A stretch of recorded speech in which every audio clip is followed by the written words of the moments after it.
Billionaire CO kicks pregnant waitress in court, not knowing the judge is her husband.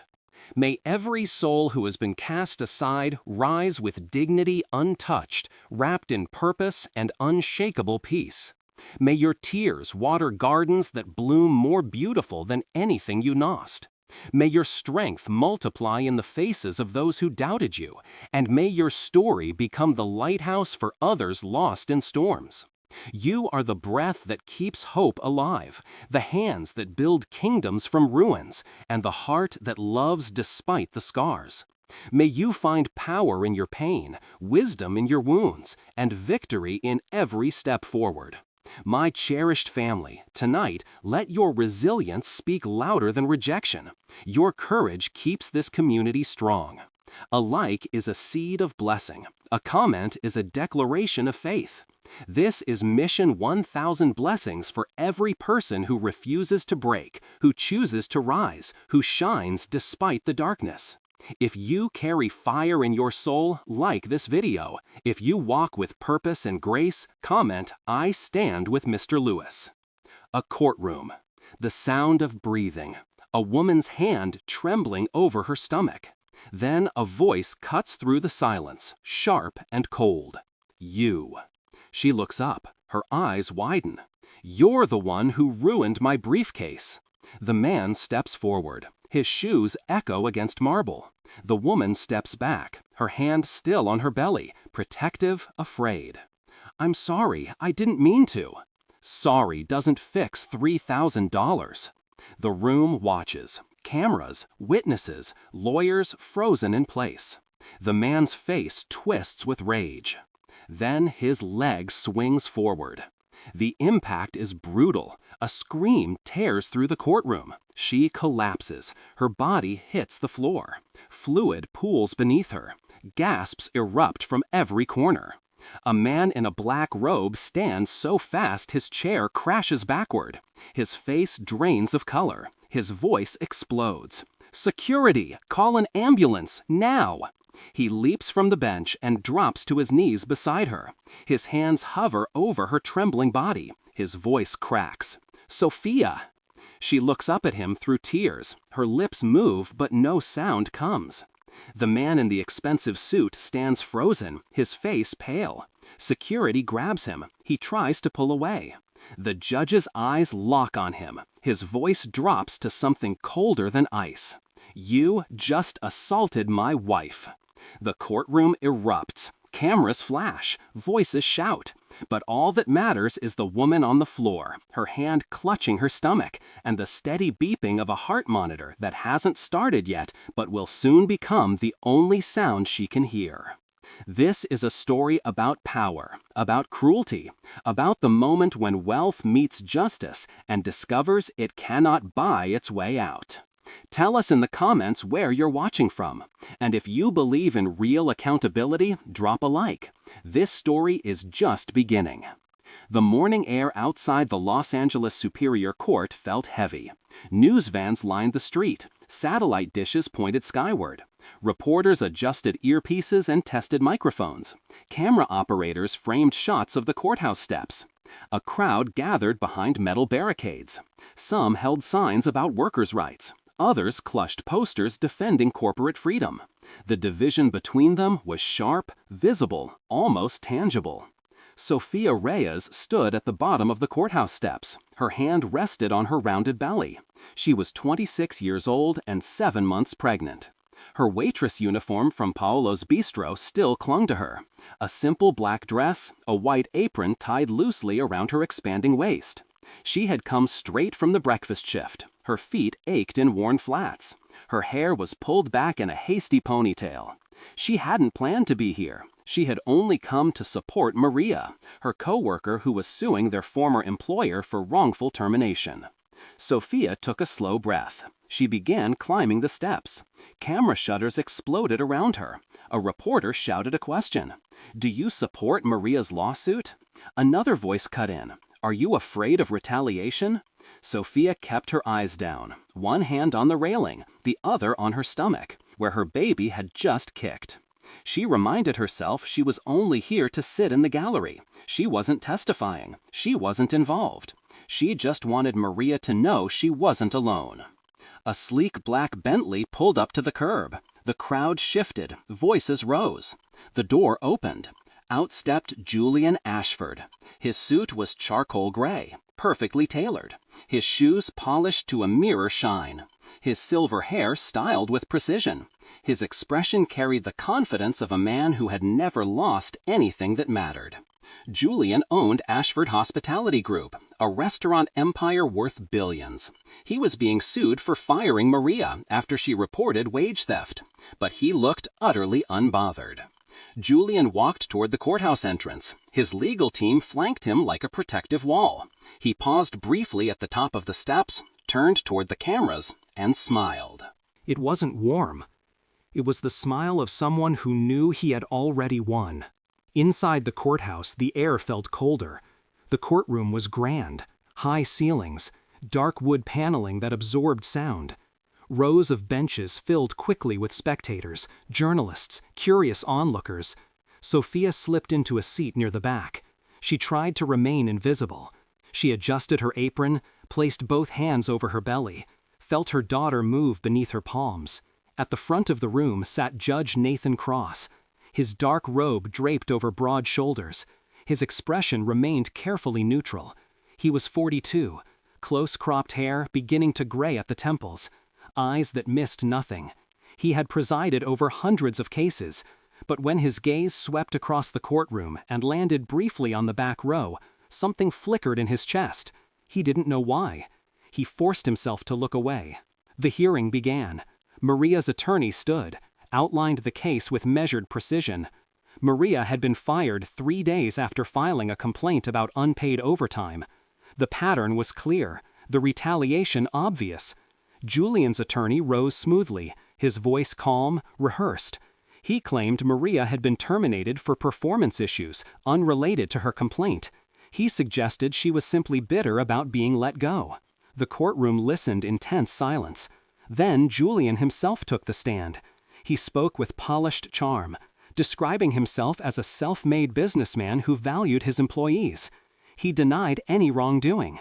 He claimed Maria had fabricated her complaint. His voice dripped with condescension every time he mentioned her name. Sophia sat in the back row, her jaw tightening. She had worked alongside Maria for 3 years. She knew the truth. She knew the hours they had both worked without pay. She knew the threats Julian made when anyone questioned him. Her hands curled into fists on her lap. Maria's attorney called for a brief recess. People began standing, stretching, murmuring. Sophia rose carefully, one hand on the bench in front of her for balance. She needed to use the restroom. She stepped into the aisle, moving slowly because her body felt heavy and her back ached from the morning shift. Julian stood near the plaintiff's table, speaking with his attorney. When he turned and saw Sophia moving through the aisle, his expression darkened. Recognition flashed across his face. He knew exactly who she was. "You!" His voice cut through the murmur of the courtroom, sharp, sudden. Sophia froze. Her heart began to pound. Julian stepped toward her, his voice rising. "You're the one who spilled water on my briefcase last month at Paolo's." Sophia's breath caught. She remembered the incident. Julian had been dining at the restaurant. She had been carrying a tray. He had shifted suddenly. Water splashed onto his leather briefcase. She had apologized profusely. He had humiliated her in front of the entire dining room. I'm sorry. I didn't mean to." Her voice trembled. "You cost me $3,000. Incompetent, just like all of you." The courtroom went silent. Every eye turned toward them. Sophia's pulse raced. She pressed her hand against her stomach, felt her baby shift anxiously. Julian's rage seemed to explode. Before anyone could react, he stepped forward. His leg swung up, a vicious kick straight into Sophia's abdomen. The impact was brutal. Sophia collapsed instantly. Her knees hit the floor first, then her body folded forward. A sharp, tearing pain ripped through her stomach. A scream tore from her throat, raw, primal, terrified. Her hands clutched her belly desperately, as if she could shield the life inside her from what had already happened. Gasps erupted across the courtroom. Someone screamed. A woman in the front row covered her mouth. Chairs scraped violently as people jumped to their feet. Nathan Cross stood so abruptly, his chair toppled backward with a crash. His face drained of all color. For a split second, the world stopped. Then something inside him shattered. "Security! Call an ambulance, now!" His voice exploded through the courtroom like thunder. He leaped down from the bench. His robe billowed behind him. People scrambled out of his way. He dropped to his knees beside Sophia.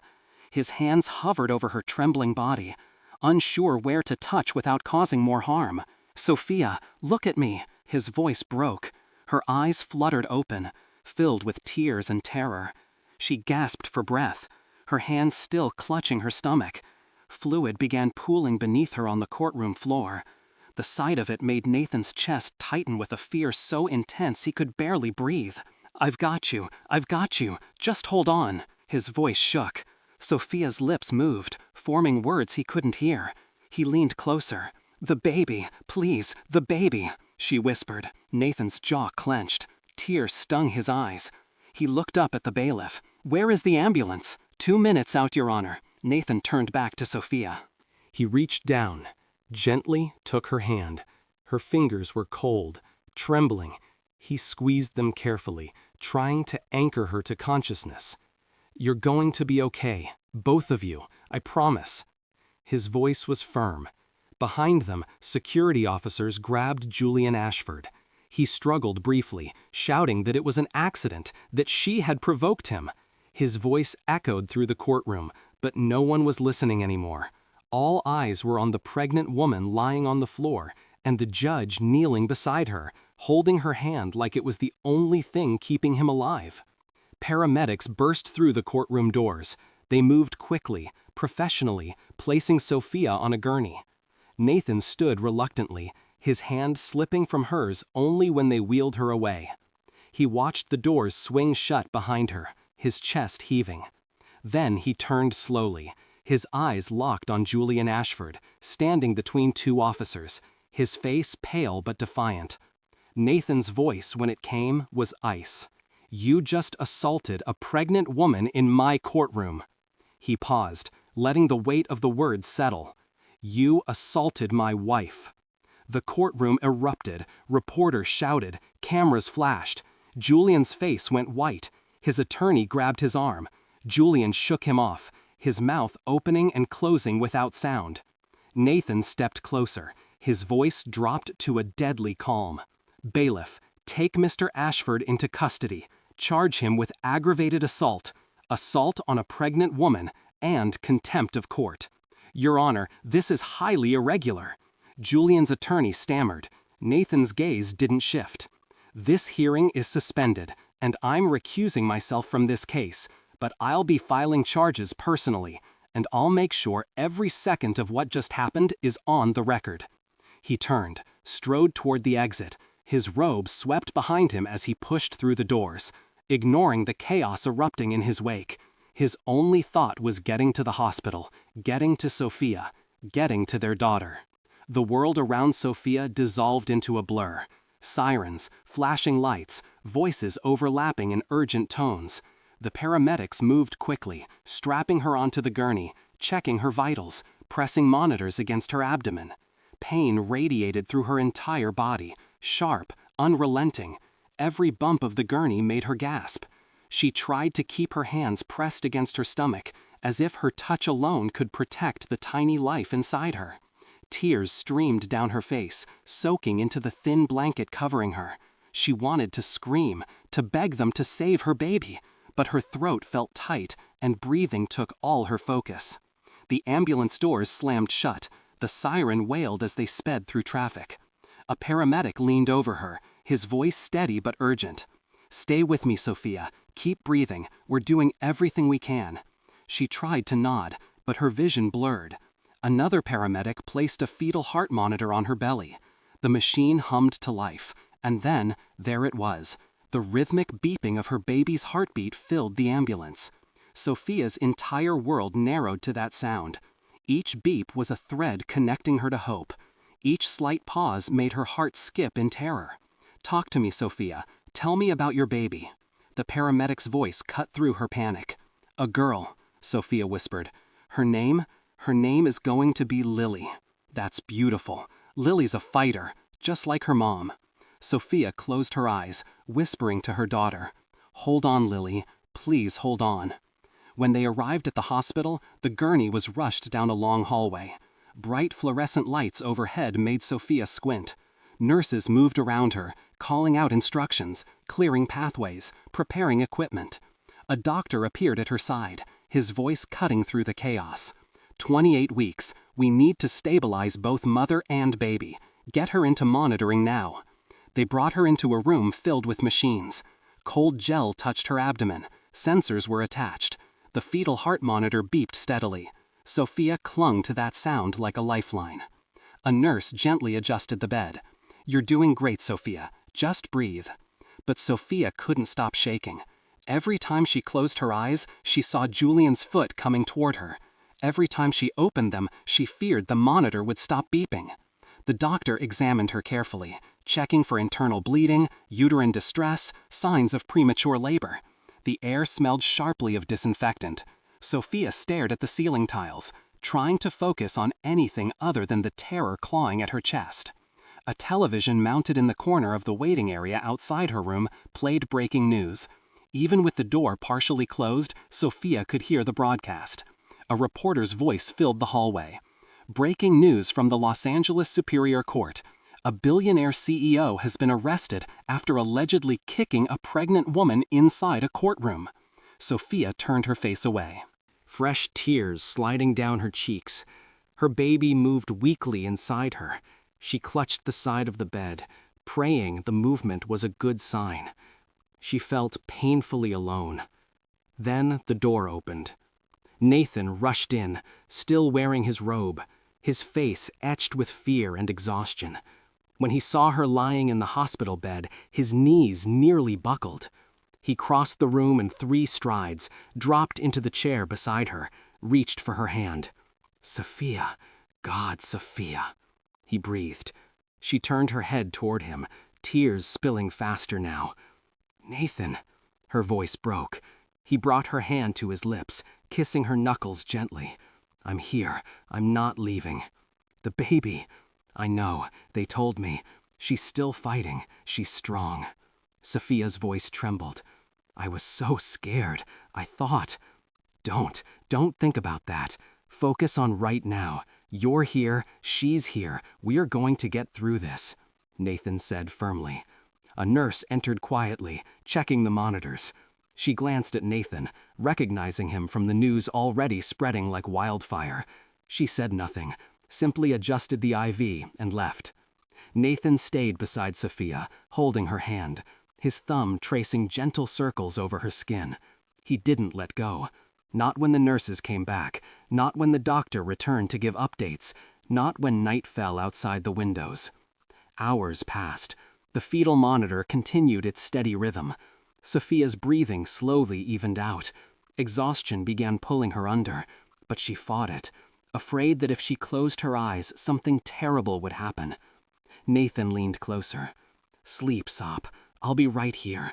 I'll watch the monitor, I promise." "What about Julian?" she whispered. Nathan's jaw tightened. "He's in custody. He's not getting out, not after what he did." "What happens now?" Now he faces justice, real justice." Nathan's voice hardened. Sophia's eyes drifted shut. The last thing she felt before sleep claimed her was Nathan's hand, warm and steady, holding hers like an anchor in a storm. Outside the hospital, the story had already exploded. Footage from the courtroom played on every major news network. The video showed everything: Julian's rage, the kick, Sophia collapsing, Nathan leaping from the bench. It was brutal. It was undeniable. Social media erupted. Hashtags spread like wildfire. Justice for Sophia. Protect pregnant women. The public's outrage was swift and fierce. But inside the quiet hospital room, none of that mattered. Nathan sat in the chair beside Sophia's bed, watching the rise and fall of her chest, listening to the steady beep of their daughter's heartbeat. and silently vowing that Julian Ashford would never hurt anyone again. The sun rose slowly over Los Angeles. Golden light filtered through the hospital blinds. Sophia stirred. Her eyes opened. The first thing she saw was Nathan, still sitting in the same chair, his head resting against the side of her bed, his hand still holding hers. He hadn't moved all night. "Nathan," she whispered. His eyes opened immediately, alert despite the exhaustion lining his face. "Hey, how are you feeling?" "Sore, scared, but she's still moving." Sophia placed her free hand on her belly. Nathan's expression softened. He leaned forward, pressed his lips to her forehead. "She's a fighter." A nurse entered with a tray. Morning medications, vitals check. She smiled gently at Sophia. "Your numbers are looking better. Blood pressure is stabilizing. Baby's heartbeat is strong." Sophia exhaled slowly, relief washing through her. The nurse adjusted the IV, made notes on her chart, left quietly. Nathan stood, stretched his back, walked to the window. The city was waking up below. Traffic building, people starting their days, unaware of the battle being waged in this hospital room. "I need to make some calls," Nathan said, his voice low. Sophia looked at him. "What kind of calls?" "The kind that make sure Julian doesn't walk away from this." Nathan turned to face her. His expression was different now, not just the concerned husband, but the judge, the man who had spent decades navigating the law. "What he did to you, it's not just a salt sop, it's a pattern, and I'm going to prove it." "How?" Nathan pulled his phone from his pocket. "I'm calling in favors, people I trust, a district attorney who doesn't back down from powerful defendants, an FBI agent who specializes in financial crimes, legal aid attorneys who fight cases like this for free." Sophia's eyes widened. "You think this goes deeper than just him losing his temper?" "I know it does. Men like Julian don't just snap. They build empires on control, on silencing anyone who threatens them, and they leave trails." Nathan sat back down, took her hand again. "I can't preside over your case. I've recused myself. But I can help build it, behind the scenes, and I'm going to make sure you have the best team possible." Tears filled Sophia's eyes, not from fear this time, from something else. Something fragile, but growing stronger. "Why are you doing all this?" Nathan's expression softened. He brushed a strand of hair from her face. "Because you're my wife. Because that's my daughter. And because no one gets to hurt my family and walk away." The hospital room door opened again. This time, a woman in her 50s entered. She wore scrubs, graying hair pulled into a bun, kind eyes that had seen too much suffering. Her name tag read Claire. "Good morning, Sophia. I'm Nurse Claire. I'll be your primary care nurse for the day shift." She moved efficiently around the room, checking machines, adjusting the bed. Her movements were practiced, gentle. "You gave us quite a scare yesterday," Claire said. "But you're doing better, both of you." Sophia managed a small smile. "Thank you." Claire paused, glanced at Nathan, then back at Sophia. Her voice dropped lower. "I've been a nurse for 30 years. I've seen a lot of things. And I want you to know something." She pulled a chair close to the bed, sat down. "What happened to you? It's not the first time I've seen a powerful man hurt a pregnant woman, and it won't be the last. But most of the time, those women are alone. They don't have anyone fighting for them." Claire looked at Nathan. "You're not alone, and that makes all the difference." Sophia's throat tightened. Claire reached into her pocket, pulled out a small card, placed it on the bedside table. "That's the number for a legal advocacy group. They help women in situations like yours, free of charge.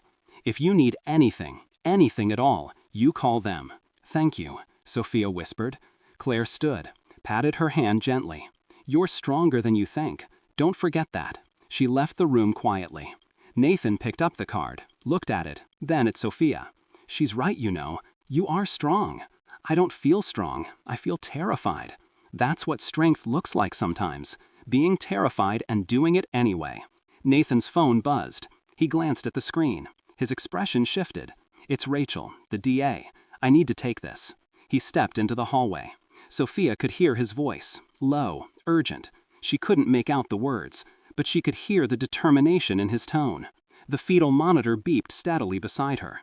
Sophia placed both hands on her belly, felt Lily moving beneath her palms.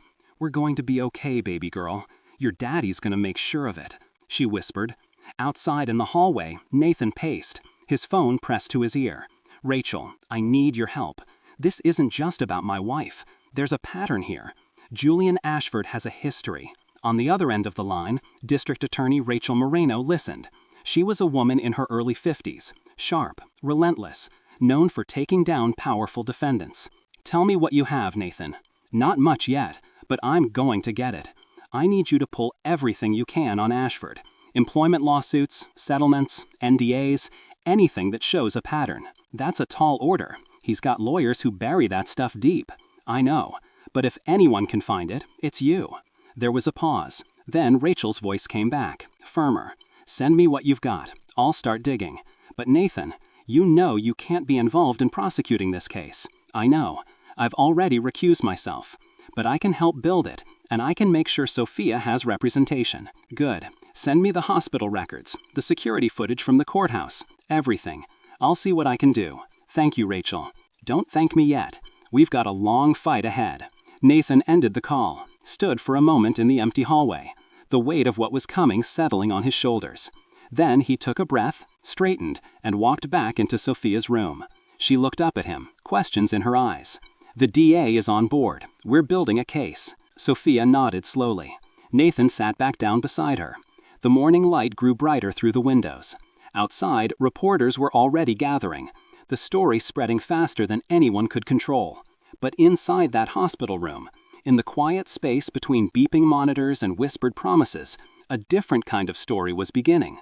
One about justice, about love, about refusing to be silenced. And it was only just getting started. 48 hours after the attack, the world had split into two camps. Half the country watched the courtroom footage with horror, demanding justice. The other half questioned whether the video told the whole story. Julian Ashford's public relations team worked around the clock, releasing carefully edited clips that obscured the worst moments. In their version, the camera angle shifted just before impact. The narrative they pushed suggested Sophia had stumbled toward Julian, that he had reacted defensively, that the incident was tragic but accidental.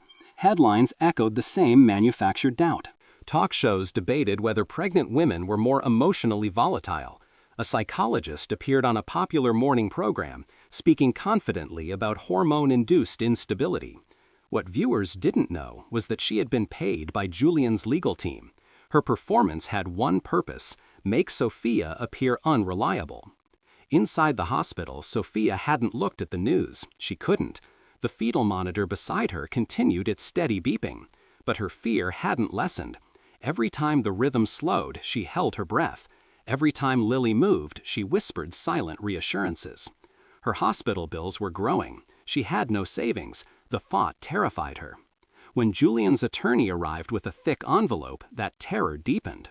The attorney was a man in his 60s, expensive suit, practiced smile. He spoke with rehearsed sympathy. "Mr. Ashford wants to avoid further distress for everyone involved. He's prepared to offer you a generous settlement." Sophia's hands trembled as she took the papers. The terms were clear: financial compensation in exchange for her silence. She would not press charges. She would not speak publicly about the attack. She would sign away her right to sue. It was presented as mercy, but it was a muzzle. I need to think," Sophia whispered. The attorney's smile tightened. "Of course, but I'd encourage you to consider carefully. Litigation can be expensive and unpredictable." The threat hung in the air. He placed his card on the table, left without another word. Sophia stared at the envelope, her vision blurring with tears. The door opened. Nurse Claire stepped inside. She had been watching from the nurse's station. She walked over, glanced at the envelope, frowned. "Don't sign anything." Sophia looked up, startled. Claire's voice was gentle but firm. "I've seen this before. Powerful men using money to bury the truth. Once you sign, it's over. You can't undo it." "But I can't afford to fight him." "You're not alone," Claire said. She pulled out her phone, discreetly photographed the documents. There are people who can help, trust me. Sophia felt a small spark of hope, fragile but real. Claire squeezed her hand, then left quietly. Sophia looked back at the envelope, then at the phone on her bedside table. She picked it up, scrolled through her contacts, found Nathan's number. Her finger hovered over it. Before she could call, the door opened again. Nathan walked in. He took one look at her face, at the envelope on the table. His expression darkened. "What's that?" "Julian's lawyer was here. They're offering me a settlement." Nathan crossed the room in 2 strides, picked up the envelope, read the first page. His jaw clenched. "You're not signing this." "I can't afford to fight him, Nathan. The bills, the lawyers, I don't have." "You don't have to." Nathan sat beside her. His voice was firm. "I've arranged for an attorney, someone who fights cases like this for a living, someone who won't back down. Pro bono, no cost, no strings." Sophia stared at him, disbelief and hope warring in her eyes. "Why would they help me?"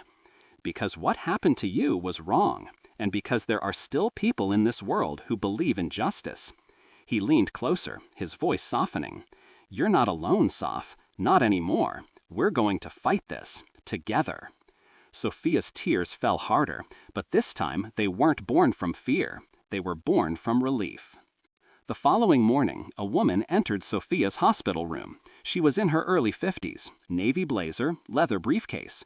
Her presence filled the space with quiet authority. Her dark hair was streaked with gray, pulled back in a professional twist. Her eyes were sharp, kind, determined. "I'm Angela Torres," she said, extending her hand. "Nathan called me. I've been fighting men like Julian Ashford for 20 years. Sophia shook her hand weakly.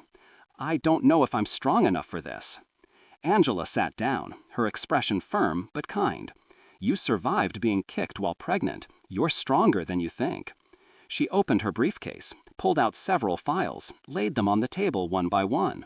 "I've been digging into Julian's history, and what I found is troubling. Financial records, employee complaints, settlement agreements sealed under non-disclosure clauses. A pattern emerged. Julian had been accused of assault before, multiple times. Each time he had paid the victim to stay silent. There was one case," Angela said quietly, 5 years ago. A kitchen manager named Isabel Ruiz. She was pregnant. She filed a complaint about Julian's verbal abuse. A week later, she fell down a flight of stairs at one of his restaurants. Sophia's breath caught. Fell. That's what the report said, but the medical examiner noted bruising inconsistent with a fall. The case was closed quickly, too quickly. Isabel accepted a settlement and disappeared. Sophia felt sick. "You think he—" "I think Julian Ashford has been getting away with hurting people for a long time, and I think it's time someone stopped him." Angela pulled out another file, opened it. "I've been in contact with former employees, people willing to testify, a financial investigator who's uncovering offshore accounts, suspicious transactions, and I reached out to Isabel." Sophia's eyes widened. "She's willing to talk. After years of silence, yes. She saw what happened to you on the news, and she said she couldn't stay quiet anymore." Angela leaned forward.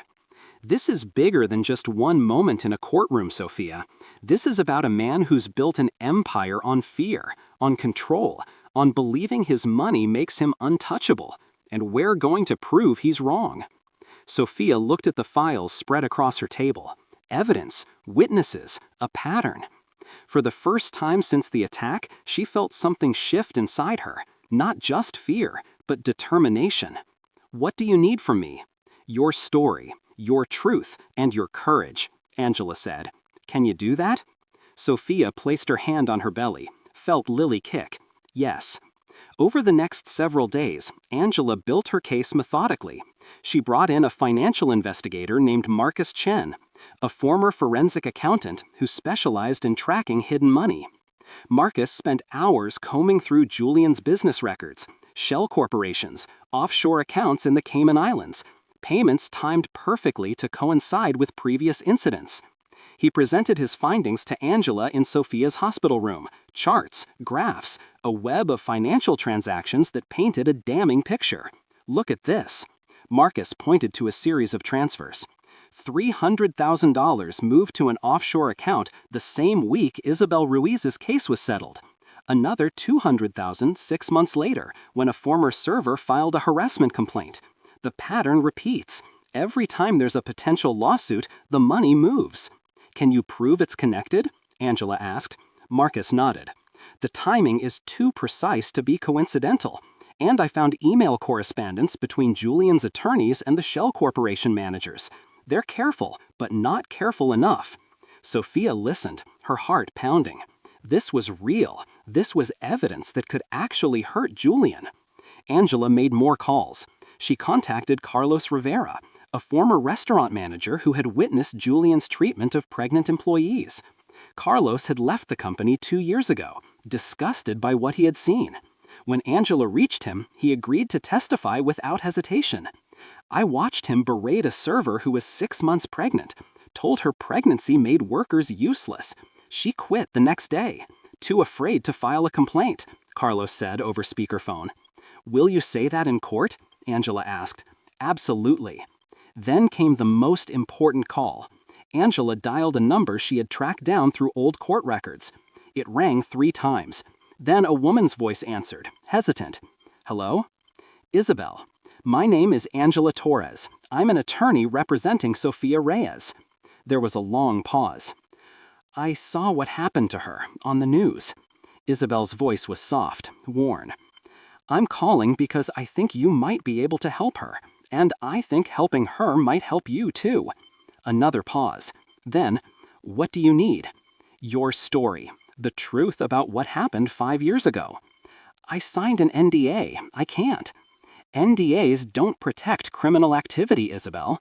If Julian pushed you down those stairs, that wasn't a workplace accident. That was assault. And you have every right to speak. Silence stretched across the line. Then Isabel's voice came back, stronger. He did push me. I've been carrying that for 5 years. I lost my baby. I almost lost my life. And I took his money because I was scared and broken and alone. You're not alone anymore, Angela said gently. Will you testify? Another long pause. Sophia held her breath. The fetal monitor beeped steadily in the background. Yes, Isabel said. Yes, I will. Angela closed her eyes, exhaled slowly. Thank you, Isabel. When the call ended, Sophia was crying. Angela reached over, squeezed her hand. We're building something here, something that can't be bought or buried. Nathan arrived that evening. He had spent the day at the courthouse, not presiding, but meeting with Judge Patricia Landry, the judge who would be taking over the case. She was a woman in her 60s, known for her fairness and her refusal to be intimidated by wealthy defendants. She's on board, Nathan told Sophia and Angela. She's seen the footage, read the preliminary reports, and she's granting a motion to freeze Julian's assets pending investigation. Sophia's eyes widened. They can do that? When there's evidence of financial crimes used to cover up criminal activity, yes. Nathan sat on the edge of her bed. Julian's empire is starting to crack. Outside the hospital, reporters continued to gather. The story was evolving. No longer just about a violent incident in a courtroom, but about a pattern, a system, a man who had hurt people for years. Social media exploded with new hashtags: Believe Survivors, Justice for Isabel, Protect Pregnant Women. The tide of public opinion was shifting, slowly, but shifting. Inside Julian's penthouse apartment across the city, the mood was different, dark, tense. Julian paced in front of floor-to-ceiling windows overlooking Los Angeles. His attorney sat on the leather couch, watching him. They're freezing my accounts. Julian's voice was tight with rage. It's temporary. We can fight it. Temporary. Do you understand what this does to my business, my reputation? Your reputation took a hit the moment you kicked a pregnant woman in a courtroom, Julian. We're in damage control now. Julian spun around, his face flushed. She provoked me. She. The attorney held up his hand. Don't say that to me, and definitely don't say it to anyone else. The footage is everywhere. There's no spin that makes you look good. Then what do you suggest? Settle, quietly, generously. Make this go away before it gets worse. Julian's jaw clenched. I don't settle with people like her. Then you're going to trial, and if even half of what I'm hearing is true, if they bring in other victims, other witnesses, you're going to lose, badly. Julian turned back to the window. His reflection stared back at him. For the first time in his life, he looked uncertain. Back at the hospital, Sophia was finally allowed to sit up without assistance. The doctors said her condition was improving. The risk of premature labor was decreasing. Lily's heartbeat remained strong and steady. Claire helped her into a wheelchair. They took a slow trip down the hallway, just to get Sophia moving, to give her a change of scenery. They passed other rooms, other patients, other families facing their own battles. When they returned to her room, Nathan was waiting. He had brought flowers, daisies, Sophia's favorite. "You remembered," she smiled. He kissed her forehead. "I remember everything." Angela arrived shortly after. She had news. The DA's office is officially opening an investigation into Julian's financial activities. They're also reviewing Isabel's case. If they find evidence of criminal conduct in that incident, they can bring additional charges. Sophia's breath caught. How long will that take? Weeks, maybe months, but it's happening. Angela sat down. In the meantime, we prepare for your case, the assault charge. That's moving forward quickly. Judge Landry has fast-tracked it given the severity and the public interest. When?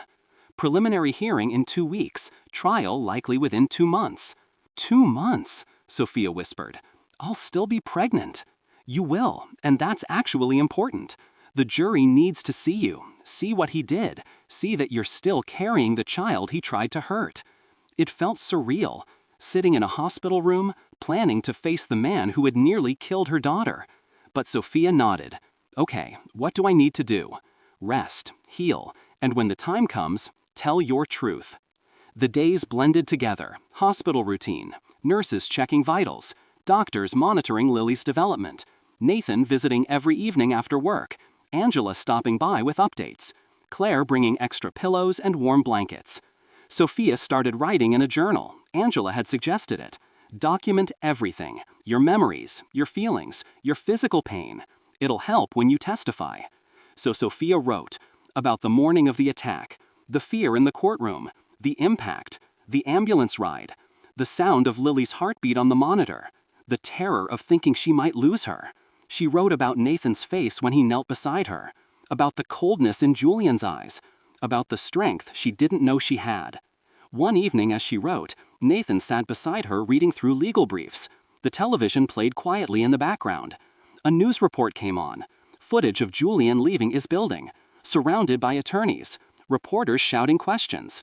Mr. Ashford, do you have any comment on the assault charges? Julian kept walking, his face stony. Is it true you're facing additional investigations? No comment. Do you regret what happened in the courtroom? Julian stopped, turned toward the cameras. For a moment it looked like he might actually say something genuine. Then his expression hardened. I'm the victim of a coordinated attack on successful businessmen. This is about money, not justice. He turned and walked into his building. The doors closed behind him. Nathan turned off the television. Unbelievable! Sophia looked at him. He actually believes that, doesn't he? That he's the victim. Men like Julian always do. They've spent their entire lives getting what they want. When someone finally says no, when someone finally holds them accountable, they can't comprehend it. Sophia closed her journal. I'm scared, Nathan. I know. What if the jury believes him? What if they think I'm just after his money? Nathan took her hand. Then we make sure they see the truth. We make sure they see you. The real you. Not the version Julian's team is trying to paint. How? By being exactly who you are. Honest, brave, strong. Sophia leaned her head against his shoulder. I don't feel brave. You don't have to feel it. You just have to be it. 2 weeks passed. Sophia was finally discharged from the hospital. The doctors cleared her to go home with strict instructions. Bed rest, no stress, weekly monitoring.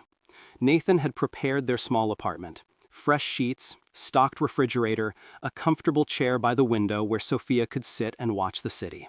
The first night home, Sophia stood at that window, her hand on her belly, feeling Lily kick. The streetlights glowed below. Cars passed, people walked dogs. The world continued turning. unaware of the battle being waged in courtrooms and hospitals and quiet apartments. Nathan wrapped his arms around her from behind, careful not to press too hard. "Welcome home." She leaned back against him. "It feels different, being here, knowing what's coming. We'll get through it. Promise. Promise." The preliminary hearing arrived faster than Sophia expected. She dressed carefully that morning, a simple navy dress, loose enough to be comfortable, formal enough for court. Nathan helped her with her shoes. She couldn't reach her feet anymore. The courthouse felt different this time. More cameras, more protesters, more security. Angela met them at the entrance. She looked sharp, professional, ready. "You okay?" she asked Sophia. "No, but I'm here. That's all that matters." They walked inside together. Nathan couldn't sit with her. He wasn't allowed in the courtroom, given his recusal and his relationship to the victim. But he stood in the hallway, waiting, ready to be there the moment she came out. Inside the courtroom, Sophia sat at the plaintiff's table, Angela beside her. Across the aisle, Julian sat with his team of attorneys. He didn't look at her, not once. His expression was carefully neutral, but Sophia could see the tension in his shoulders, the tightness in his jaw. Judge Patricia Landry entered. Everyone stood. She took her seat, surveyed the room with sharp eyes. "Be seated. This is a preliminary hearing in the matter of the People versus Julian Ashford. We're here to determine if there's sufficient evidence to proceed to trial." Angela stood. "Your Honor, the evidence is overwhelming. We have video footage, medical records, witness testimony. The defendant violently assaulted my client, a pregnant woman, in a public courtroom. The evidence speaks for itself." Judge Landry nodded. "I've reviewed the video. Counselor?" She looked at Julian's lead attorney, a man in his 60s with silver hair and an expensive suit. "Does the defense contest the video's authenticity?" "No, Your Honor, but we contest the interpretation. Mr. Ashford was defending himself from what he perceived as a threat.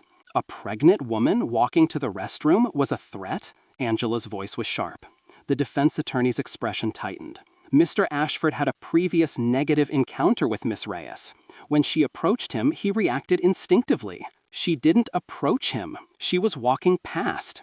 And his instinctive reaction was to kick her in the stomach." Judge Landry held up her hand. "Save it for trial. The question before me is simple. Is there probable cause to believe the defendant committed the crime charged? Based on the video evidence alone, the answer is yes." She looked at Julian.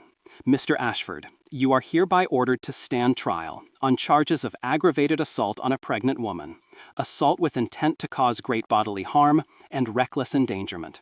Trial date is set for 8 weeks from today. Bail is continued under current conditions, but you are prohibited from any contact with the victim, direct or indirect." Julian's attorney stood. "Your Honor, we'd like to request—" "Denied." Judge Landry's voice was firm. "Whatever you're about to ask, denied. This case is moving forward. Court is adjourned." The gavel struck. Sophia exhaled slowly. Angela squeezed his shoulder. "That's round one." Outside the courtroom, Nathan was waiting. Sophia walked into his arms. Let herself be held. "How'd it go?" "We're going to trial." "Good." The weeks that followed were a blur of preparation. Angela worked tirelessly, deposing witnesses, reviewing medical records, building a timeline. Marcus, the financial investigator, uncovered more evidence, more suspicious payments, more patterns. Isabel flew in from Arizona. She met with Angela and Sophia in Angela's office. The two women sat across from each other, both survivors, both ready to speak.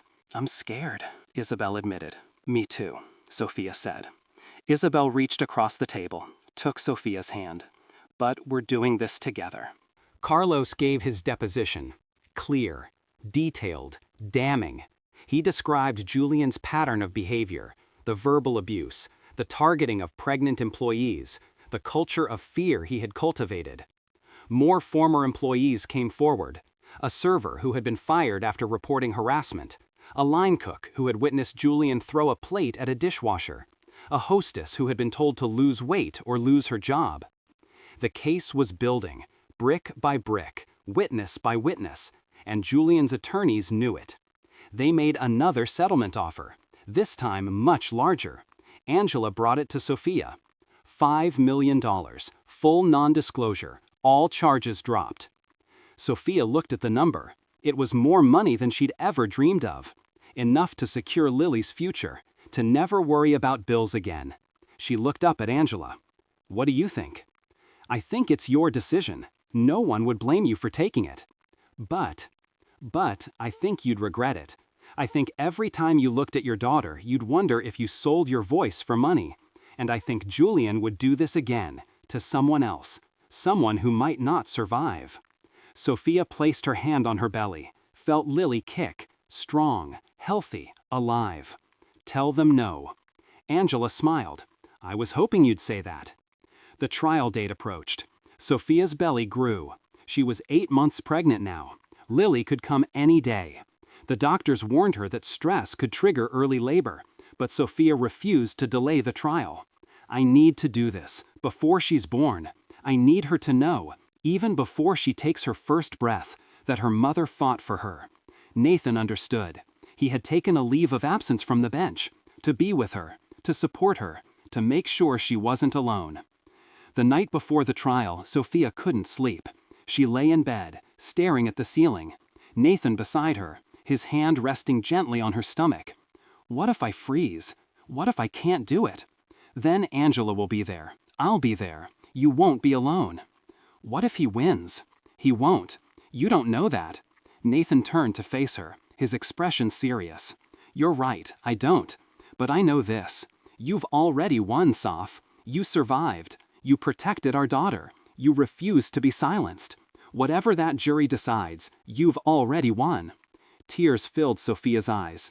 Nathan kissed her forehead. "Get some rest. Tomorrow you show them who you are." The morning sun rose over Los Angeles. The day of reckoning had arrived, and Sophia Reyes, 7 months removed from the worst moment of her life, 8 months pregnant with a daughter who refused to give up, was ready to face the man who had tried to destroy her. She was ready to fight. And this time, she wasn't fighting alone. The Los Angeles County Courthouse felt different on the morning of the trial. The air hummed with tension. News vans lined every available space on the street. Helicopters circled overhead. The crowd outside had grown so large that police set up additional barricades. On one side, protesters held signs: "Justice for Sophia. Believe survivors." On the other side, a smaller group defended Julian. "Innocent until proven guilty. Due process matters." Sophia sat in the back of Nathan's car. Her hands rested on her belly. 8 months pregnant now. Lily had been especially active this morning, kicking, moving, as if she knew something important was happening. "You ready?" Nathan asked gently. Sophia looked at him, took a breath. "No, but I'm going anyway. That's my girl." Angela met them at a side entrance, away from the cameras. She wore a charcoal suit, her briefcase in one hand, confidence in her posture. The jury was seated yesterday. 7 women, 5 men. Mixed ages, mixed backgrounds. They've all seen the video, but that's not enough. We need them to see you, to hear you, to understand what this cost. Sophia nodded. They walked through security, down long hallways. The courthouse felt cold, imposing, but Sophia kept moving, one foot in front of the other. Inside the courtroom, the gallery was packed, every seat filled. Reporters, advocates, curious onlookers. Nathan had to sit in the back. He couldn't be at the plaintiff's table, but Sophia could feel his presence, his support. Julian entered with his legal team, 4 attorneys, all expensive suits, all carefully neutral expressions. Julian himself looked different, thinner, dark circles under his eyes. His silver hair still perfectly styled, but his face drawn. He didn't look at Sophia, not once. "All rise." The bailiff's voice cut through the murmur. Judge Patricia Landry entered. Black robe, steel gray hair, sharp eyes that swept the room before she sat. "Be seated. This court is now in session. The people of California versus Julian Ashford. Opening statements. Miss Torres." Angela stood, walked to the center of the courtroom, looked at the jury. "Ladies and gentlemen, this case is about power, about a man who believed his wealth made him untouchable, who believed he could hurt people without consequences. On March 15th, Julian Ashford kicked a pregnant woman in the stomach inside a courtroom. Not in the heat of passion, not in self-defense, but because she embarrassed him once, because she spilled water on his briefcase, and because he thought he could. She paused. Let the words settle. You've seen the video. You'll see it again. You'll hear from witnesses, from medical experts, from other victims. And you'll hear from Sophia Reyes herself, a woman who did nothing wrong except try to support a friend, and nearly lost her daughter because of it. Angela looked at Julian. The defense will try to confuse you, to make you doubt what your eyes have shown you. But don't be fooled. This is simple. A man attacked a pregnant woman. She survived. Her baby survived. And now he must face justice. She sat down. Julian's lead attorney stood, Richard Brennan, silver-haired, 65 years old, known for defending wealthy clients. Ladies and gentlemen, what happened in that courtroom was tragic. No one disputes that. But tragedy is not the same as intent. Mr. Ashford reacted in a moment of fear, of confusion. He had been threatened by Miss Reyes before. When she approached him suddenly, he reacted instinctively. Several jurors frowned. Angela made a note. We will show you that Mr. Ashford is not the monster the prosecution wants you to believe. He's a businessman, a philanthropist, a man who has created thousands of jobs, who has given millions to charity. He made a mistake, a terrible mistake, but mistakes are not crimes. Brennan sat. Judge Landry looked at Angela. Call your first witness. The prosecution calls Dr. Sarah Kim. A woman in her 40s took the stand, emergency room physician. She had treated Sophia the day of the attack. Angela approached. Dr. Kim, can you describe Sophia Reyes's condition when she arrived at the hospital? She was in severe distress, 28 weeks pregnant, showing signs of placental abruption, internal bleeding, extreme pain. We immediately began emergency protocols to stabilize both mother and fetus. What caused these injuries? Blunt force trauma to the abdomen, consistent with being kicked or struck.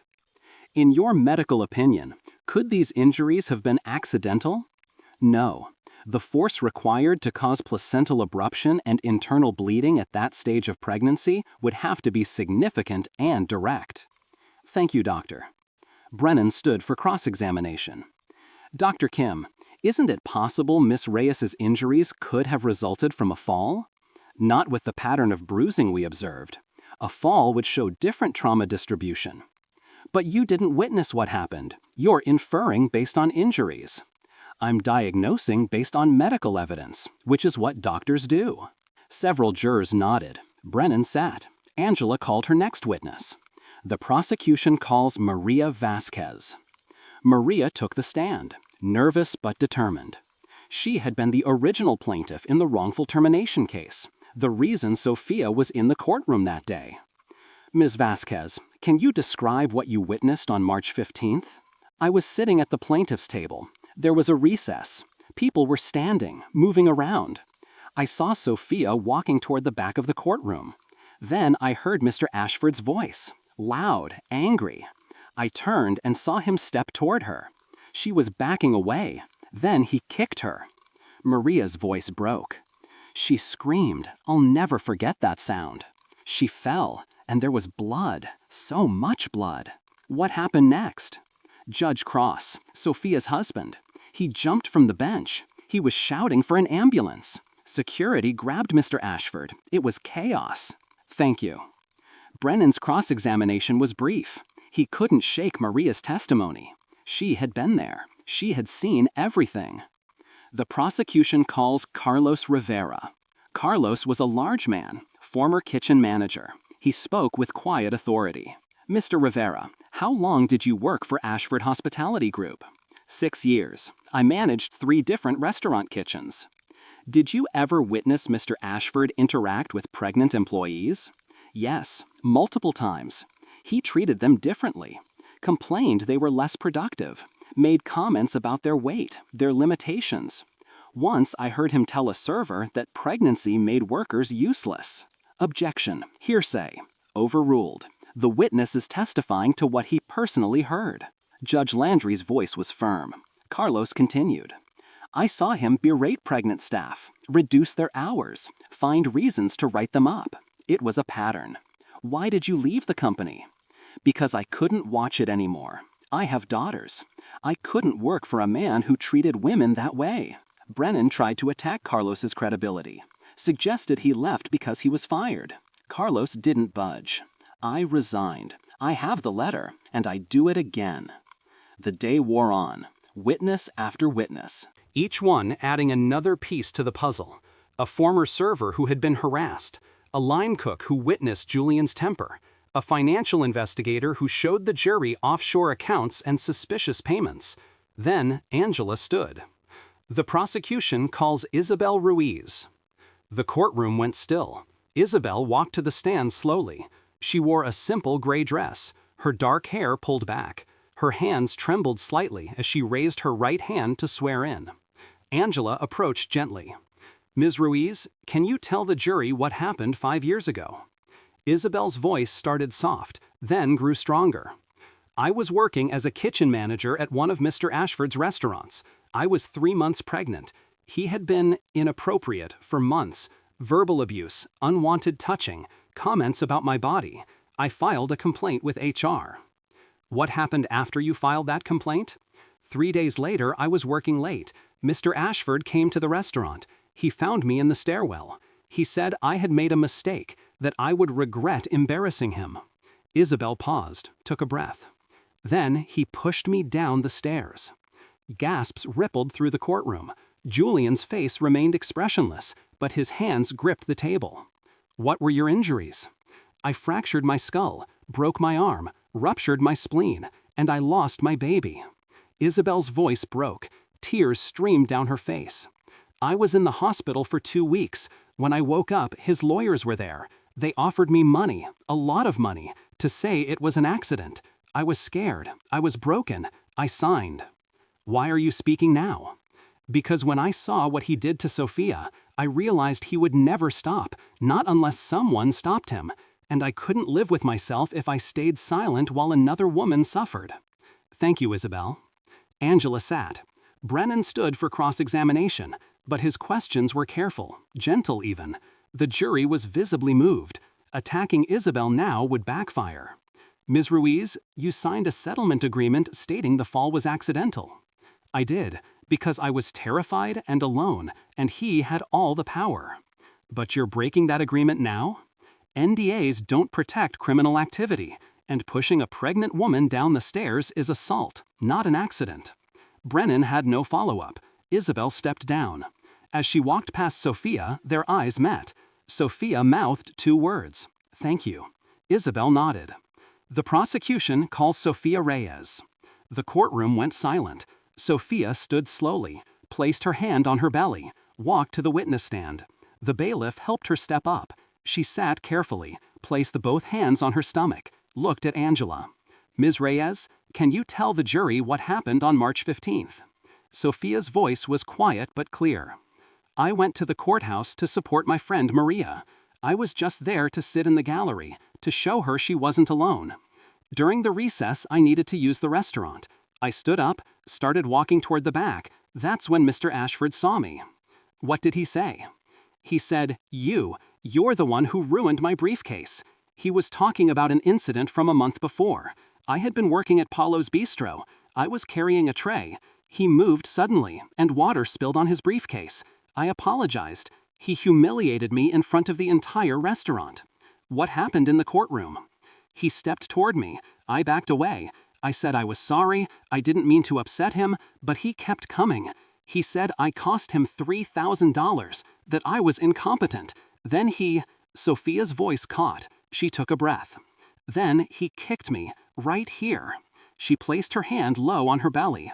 I felt the impact. Something tore inside me. I screamed. I fell. All I could think was, please, don't let me lose my baby. Please. Tears streamed down her face. Several jurors wiped their eyes. What do you remember after that? My husband, Nathan, he was kneeling beside me, holding my hand, telling me I'd be okay. Then the paramedics came, the ambulance, the hospital, the sound of my daughter's heartbeat on the monitor. That sound was all I had, the only thing that told me she was still alive. How has this affected your life?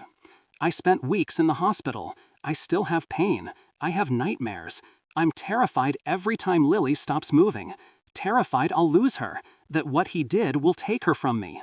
Sophia looked directly at Julian for the first time. He tried to destroy us, but we survived, and I want him to know that money can't erase what he did. Power can't silence the truth. We're still here, and we're not going away. The courtroom was silent. Angela nodded. No further questions. Brennan stood. His cross-examination was careful. He tried to suggest Sophia had exaggerated, that her memory was unreliable, that she was motivated by money. But Sophia didn't waver. I don't want his money. I want justice. I want him to face consequences, and I want other women to know they don't have to stay silent. When Sophia stepped down, Nathan met her in the aisle, wrapped his arms around her carefully, whispered in her ear, "You were incredible." The trial continued for 2 more days. Expert witnesses, character witnesses. The defense tried to paint Julian as a misunderstood philanthropist, but the evidence was too strong, the video too clear, the pattern too obvious. Closing arguments came on a Friday afternoon. Angela stood before the jury one last time. "Ladies and gentlemen, you've heard the evidence, you've seen the video. You've heard from Sophia, from Isabel, from witnesses who saw Julian Ashford's cruelty firsthand. The defense wants you to believe this was a mistake, an accident, but you know better. This was assault, deliberate, violent, against a pregnant woman who did nothing wrong." She paused.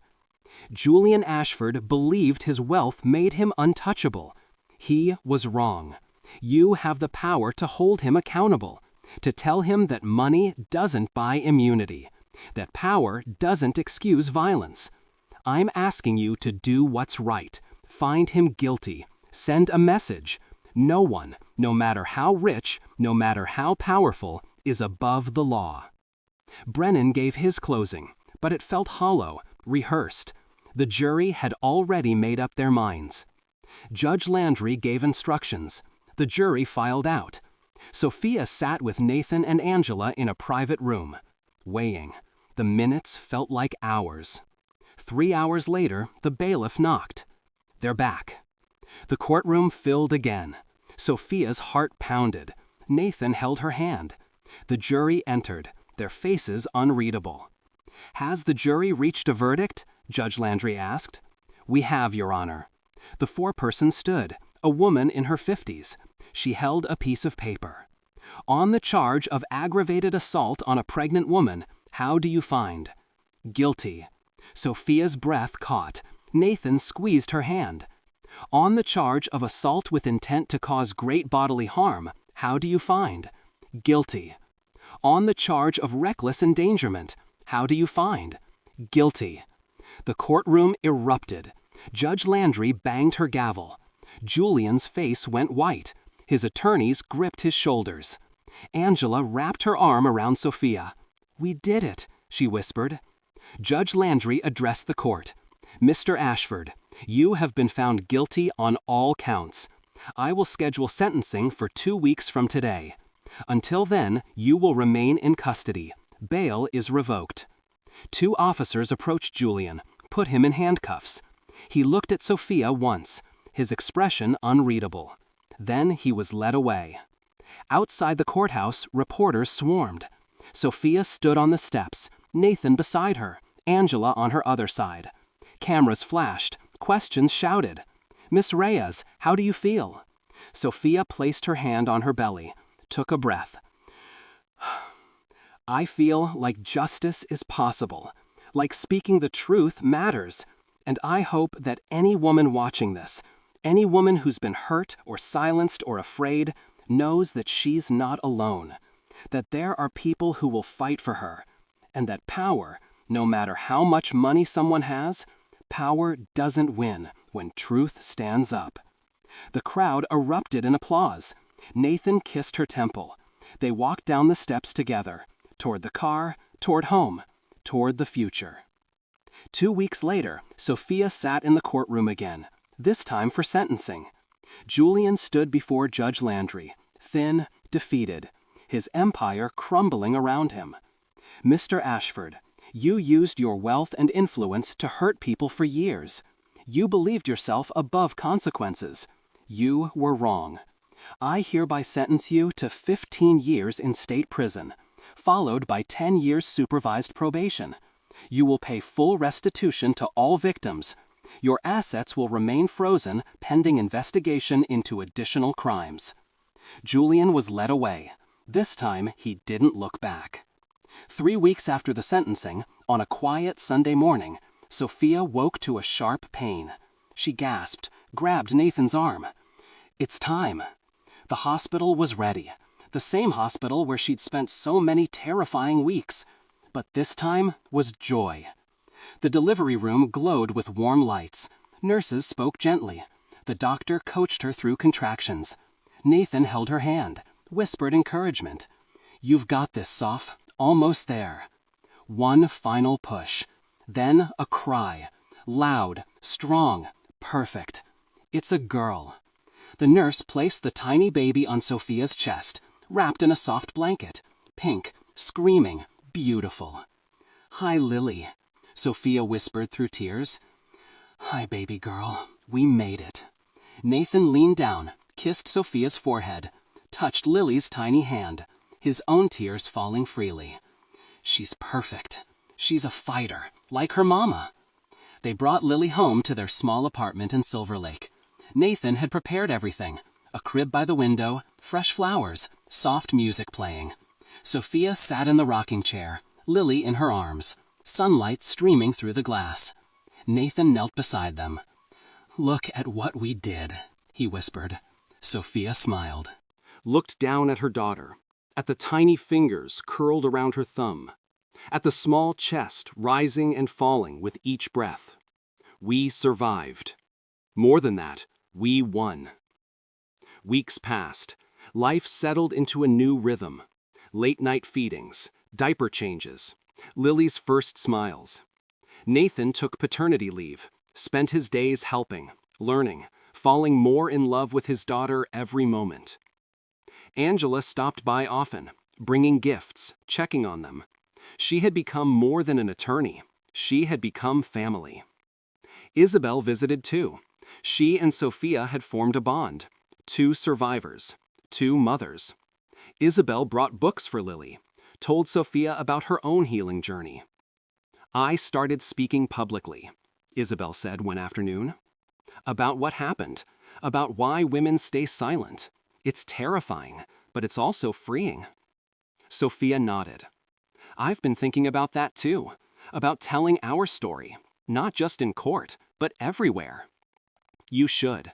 Your voice matters. One evening, Sophia sat at her desk, Lily asleep in her crib. She opened her journal, began to write. To any woman who feels trapped, who feels afraid, who thinks no one will believe her, I want you to know something. You are not powerless. You are stronger than you know. Your voice matters. Your life has value. There are people who will fight for you if you let them. Don't give up. Don't stay silent. The world needs your truth. She posted it online, shared it on social media. Within hours, it had been shared thousands of times. Comments poured in. Women sharing their own stories, thanking Sophia for her courage, telling her she inspired them. Nathan read the post, looked at Sophia with pride. You're changing lives. I'm just telling the truth. That's exactly how you change lives. The news continued to follow Julian's fall. His restaurant empire collapsed. Lawsuits piled up. More victims came forward. The FBI investigation uncovered years of financial crimes. He would spend decades in prison. But for Sophia, for Nathan, for Lily, that chapter was closing. A new one was beginning. On Lily's first birthday, they threw a small party. Angela came. Isabel came. Maria came. Claire the nurse who had first encouraged Sophia to fight. They gathered in the small apartment, ate cake, watched Lily smash frosting into her face, laughed, cried, celebrated. As the sun set, Sophia stood at the window, Lily in her arms, Nathan beside them. The city glowed below. Golden light painted the sky. "What are you thinking about?" Nathan asked. Sophia smiled. "How different everything is now. How scared I was, how alone I felt, and how wrong I was. I was never alone, not really. You had people fighting for you. And now I'm fighting for others." She looked at Lily, at her daughter's bright eyes, her innocent smile. "I want her to grow up knowing that justice is possible, that speaking truth matters, that no one, no matter how powerful, can silence someone who refuses to be silent." Nathan kissed her temple. "She'll know, because she'll have you as an example." Sophia looked back out the window. The sun dipped below the horizon. The sky turned purple, then deep blue. Stars began to appear. "Welcome to your life, baby girl," she whispered to Lily.